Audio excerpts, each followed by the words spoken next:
पहला प्रश्न है कि भारत में प्रथम चुनाव हुए थे। तो भारत में प्रथम चुनाव कब हुए थे? इसका राइट आंसर है आपका ऑप्शन नंबर सी, यानी 1951 में भारत में प्रथम चुनाव हुए थे। सेकंड प्रश्न है कि राज्यसभा में कुल कितने सदस्य होते हैं? तो इसका आपका राइट आंसर है ऑप्शन नंबर ए, यानी 250 सदस्य होते हैं, जिनमें से 12 सदस्यों की नियुक्ति कौन करता है? भारत का राष्ट्रपति करता है। अगला प्रश्न है कि नीला ग्रह किस ग्रह को कहा जाता है? तो इसका राइट आंसर है ऑप्शन नंबर ए, यानी पृथ्वी को नीला ग्रह कहा जाता है। अगला प्रश्न है कि चंद्रमा पृथ्वी का चक्कर लगभग कितने दिनों में पूरा करता है? तो इस क्वेश्चन का राइट आंसर है ऑप्शन नंबर बी, यानी 27 दिनों में। यदि घंटे पूछे जाएं तो इसका राइट आंसर होगा 27 दिन और 8 घंटे। अगला प्रश्न है कि गर्मियों में क्रिसमस पर्व कहाँ मनाया जाता है? तो इस प्रश्न का राइट आंसर है आपका ऑप्शन नंबर सी, यानी ऑस्ट्रेलिया में गर्मियों में क्रिसमस पर्व मनाया जाता है।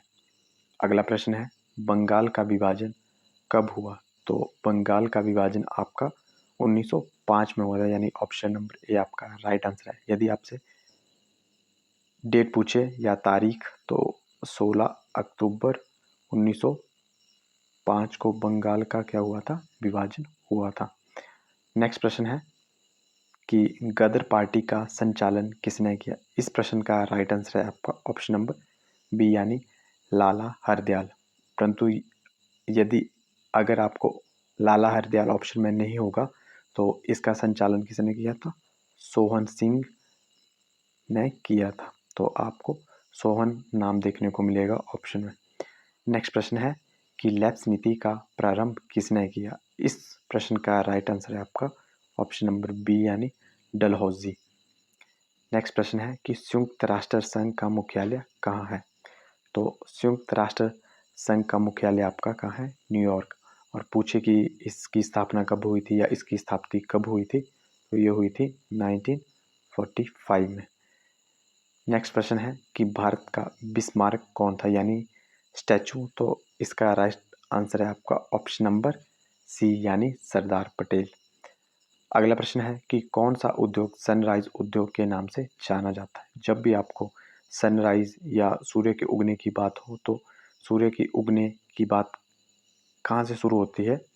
तो इसका राइट आंसर है आपका ऑप्शन नंबर बी, यानी सूचना प्रौद्योगिकी, यानी जो लोगों को जागरूक करता है, सूर्य की तरह हर जगह प्रकाश फैलाता है। तो ये कौन सा है? सूचना प्रौद्योगिकी।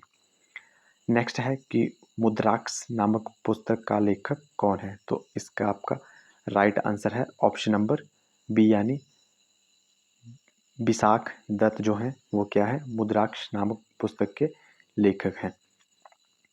नेक्स्ट प्रश्न है कि किस सिख गुरु ने फारसी में जाफरनामा लिखा था? तो इसका राइट आंसर है आपका ऑप्शन नंबर ए, यानी गुरु गोविंद सिंह ने। अगला प्रश्न है कि सिद्ध यूनानी इतिहासकार मेगास्थनीज किस भारतीय शासक के शासनकाल में भारत आए थे? तो इसका राइट आंसर है आपका ऑप्शन नंबर सी, यानी चंद्रगुप्त मौर्य के समय वे भारत आए थे। अगला प्रश्न है कि चतुर्थ विश्व युद्ध में किन देशों का समूह है? तो इस प्रश्न का आपका राइट आंसर है ऑप्शन नंबर डी, यानी तेल उत्पादक देश। नेक्स्ट प्रश्न है कि सती प्रथा पर पाबंदी कब लगाई गई थी? तो सती प्रथा पर पाबंदी आपका लगाई गई थी 1829 में, यानी ऑप्शन नंबर ए। और इस किसने लगाई थी? राजा राम मोहन राय ने। अगला प्रश्न है कि विश्व का सर्वप्रथम सौर और पवन चालित बस अड्डा कहाँ है? तो इस प्रश्न का आपका राइट आंसर है ऑप्शन नंबर सी, यानी स्कॉटलैंड। अगला प्रश्न है कि दिसपुर किस राज्य की राजधानी है? तो दिसपुर आपकी असम की राजधानी है, यानी ऑप्शन नंबर बी इसका राइट आंसर है। अगला प्रश्न है कि सविनय अवज्ञा आंदोलन के समय भारत का वायसराय कौन था? तो इस प्रश्न का आपका राइट आंसर है ऑप्शन नंबर डी, यानी लॉर्ड इरविन। अगला प्रश्न है कि भारत का महालेखा प्रशिक्षक किसके द्वारा नियुक्त किया जाता है? तो इसकी नियुक्ति कौन करता है? भारत का राष्ट्रपति। अगला प्रश्न है कि नामदेव कहाँ के संत थे? और ये प्रश्न भी आपके HP टेट में पूछा गया है 2016 में। तो इसका राइट आंसर है आपका ऑप्शन नंबर सी, यानी महाराष्ट्र के थे वो। अगला प्रश्न है कि फ्रांस कब राजतंत्र से गणतंत्र बना? तो इस प्रश्न का राइट आंसर है आपका ऑप्शन नंबर ए, यानी 1792 में। तो अगर इसके बारे में डेट पूछी जाए तो क्या था?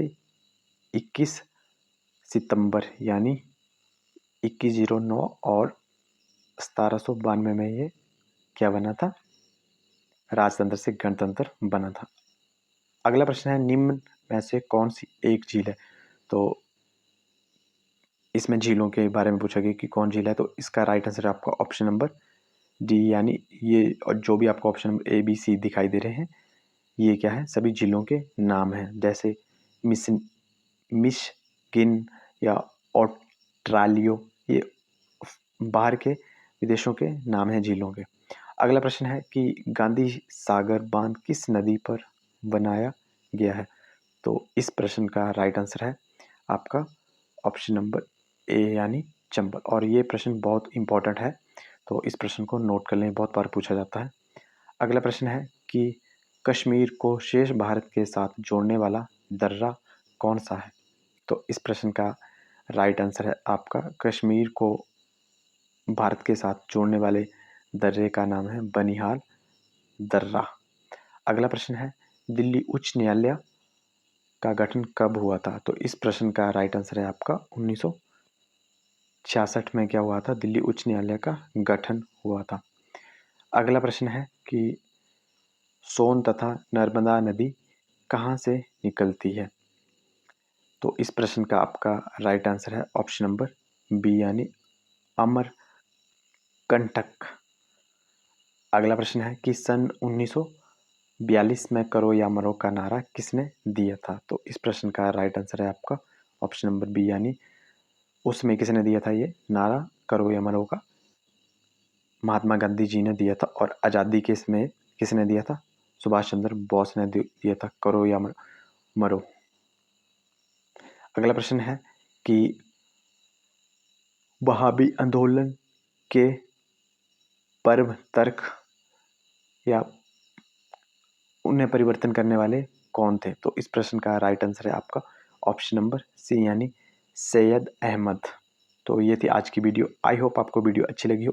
अगर आपने अभी तक भी चैनल को सब्सक्राइब नहीं किया है तो नीचे दिए गए रेड कलर के सब्सक्राइब बटन को अवश्य प्रेस कर दें दोस्तों, ताकि आपको ऐसी ही वीडियो डेली मिलती रहे। धन्यवाद।